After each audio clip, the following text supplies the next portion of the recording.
10 अक्टूबर 2017 Norway के एक छोटे से शहर ट्रामजो में एक अजीब सी घटना घट रही थी। रात के अंधेरे में एक रेडियो एंटीना काले आसमान के किसी कोने में एक संदेश भेज रहा था, लेकिन ये संदेश किसी इंसान के लिए नहीं था, बल्कि किसी अनजानी दूर की दुनिया में रहने वाले एलियंस के लिए था। इलेक्ट्रॉनिकली कंपोज की गई म्यूजिक और ज्योमेट्री के कुछ अजीब से संकेतों को बाइनरी नंबर्स के माध्यम से 12 लाइट ईयर्स दूर एक रेड ड्वार्फ स्टार के पास भेजा जा रहा था, जहां शायद एक ऐसा प्लेनेट है जो अर्थ की तरह दिखाई देता है और जहां शायद कोई तो है जो हमें सुन सकता है। दोस्तों, ये सब मिट्टी यानी messaging to extraterrestrial intelligence का एक एक्सपेरिमेंट था। एक उम्मीद की कहीं ना कहीं कोई तो होगा जो हमसे बात करना चाहता होगा, लेकिन ये पहली बार नहीं था जब हमने एलियन से संपर्क करने की कोशिश की हो। इससे पहले भी कई तरीके अपनाएंगे, कई सिग्नल भेजेंगे, पर आज तक एक भी जवाब नहीं आया। आखिर क्यों?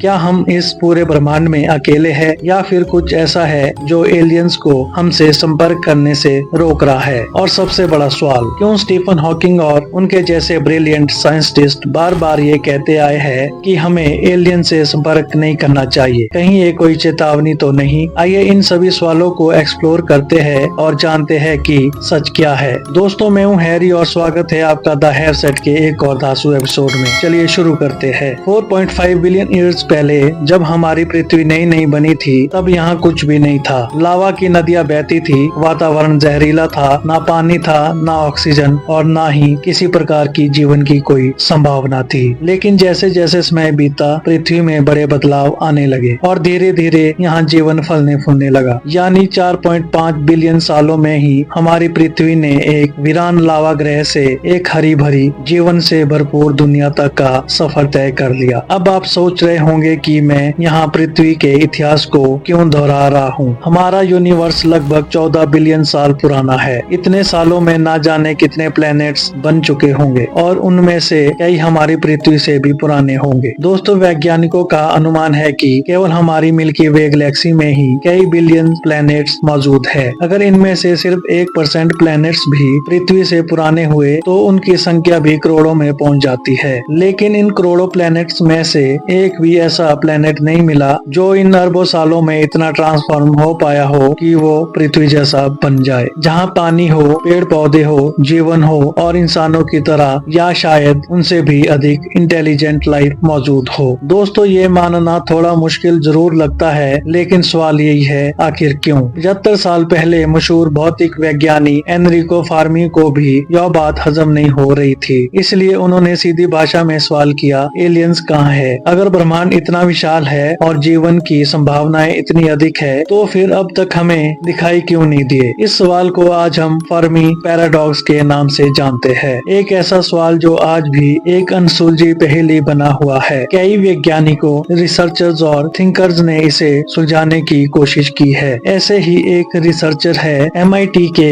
Radio astronomer John ball. 1973 में जॉन बॉल ने एक रिसर्च पेपर पब्लिश किया जिसमें उन्होंने ये समझाने की कोशिश की कि एलियंस हमें क्यों नहीं दिखाई देते। उनका मानना था कि एलियंस वास्तव में मौजूद है, लेकिन वो जानबूझकर हमसे संपर्क नहीं करना चाहते। उनकी कई कॉस्मिक पॉलिसी हो सकती है, एक ऐसा नियम जो कहता है कि हमसे कभी नहीं मिलेंगे। दोस्तों, इसका मतलब ये नहीं कि वो हमें नीचा समझते हैं। संभव है कि वो लाइव एंड लेट लिव यानी जियो और जीने दो वाली फिलॉसफी में विश्वास करते हो। वो हमें हमारे तरीके से जीने देना चाहते हैं, क्योंकि शायद यही हमारे लिए बेहतर होगा। अब आप सोचेंगे वो कैसे? जॉन बॉल का मानना है कि अगर एलियंस हमारे साथ बराबरी का संवाद शुरू करेंगे तो इससे हमारी लाइफस्टाइल, हमारे कल्चर और सोचने के तरीके पर गहरा असर पड़ेगा। हमारे विकास की प्रक्रिया रुक सकती है। भले ही एलियंस हमसे संपर्क नहीं कर रहे हैं, ना ही धरती पर आ रहे हैं, लेकिन हो सकता है कि वो हमें चुपचाप शांति पूर्वक ऑब्जर्व कर रहे हो, बिल्कुल वैसे ही जैसे हम चिड़ियाघरों में जानवरों को बिना छेड़े दूर से ही देखते हैं। एग्जैक्टली वैसे ही। और जॉन बॉल की इस थ्योरी को ही कहा जाता है जू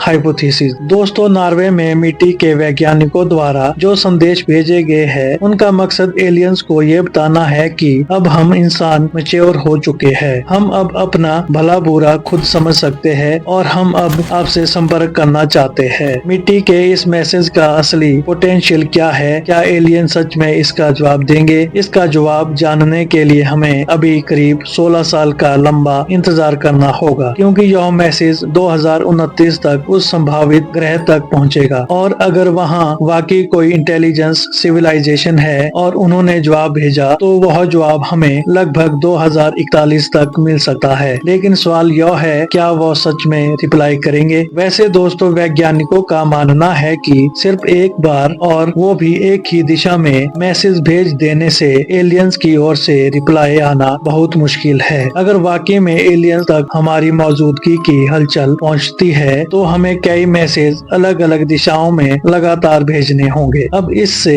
एलियंस में खलबली मचे या ना मचे, लेकिन वैज्ञानिकों और आम लोगों में जरूर खलबली मच गई है। वैज्ञानिक दो गुटों में बटे हुए हैं। एक गुट इस पहल को पूरी तरह सपोर्ट करता है, जबकि दूसरा गुट इसके सख्त खिलाफ है। और इसी विरोधी गुट में शामिल थे दिग्गज वैज्ञानिक स्टीफन हॉकिंग। इसकी वजह भी बहुत सिंपल है दोस्तों, हमें बिल्कुल नहीं पता कि पृथ्वी से भेजे गए ये मैसेज कौन रिसीव करेगा, कौन होंगे वो एलियंस, कैसे होंगे वो, कितने एडवांस होंगे, और सबसे बड़ी बात, क्या वो फ्रेंडली भी होंगे या नहीं। कहीं ऐसा न हो कि हमारे सिग्नल की वजह से कोई हॉस्टाइल एलियन सिविलाइजेशन हमारी प्रेजेंस को ट्रैक कर ले और फिर पृथ्वी पर हमला कर दे या हमें अपना गुलाम बना ले। इसमें ढेर सारी अनिश्चितताएं हैं, और यही वजह थी कि स्टीफन हॉकिंग बार बार चेतावनी देते थे कि हमें ब्रह्मांड में अपनी मौजूदगी का शोर नहीं मचाना चाहिए। दोस्तों, एलियंस वाकई में अस्तित्व में है या नहीं, इसका कोई ठोस सबूत आज तक हमें नहीं मिला है।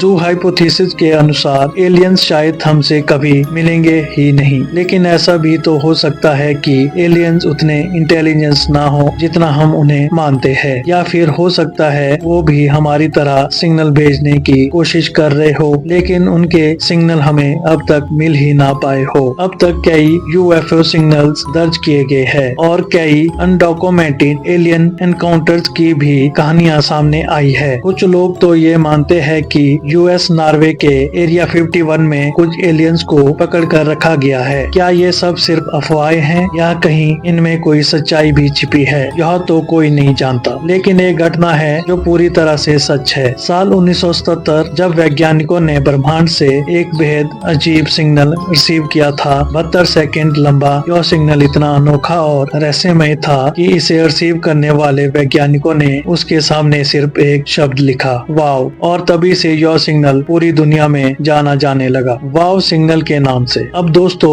आपका इसके बारे में क्या मानना है? आई होप आपको इस वीडियो से कुछ नया और रोचक सीखने को मिला होगा। अगर आपको यह वीडियो पसंद आया हो तो इसे लाइक करना ना भूले और अपने दोस्तों के साथ जरूर शेयर करें। और अगर आप इस चैनल पर नए हो तो जल्दी से सब्सक्राइब कर ले और नोटिफिकेशन बेल ऑन कर ले, ताकि आपको हमारे हर नए एपिसोड का अपडेट सबसे पहले मिले। तो मैं मिलता हूँ आपसे अगले 10 एपिसोड में। तब तक के लिए धन्यवाद। जय हिंद, वंदे मातरम।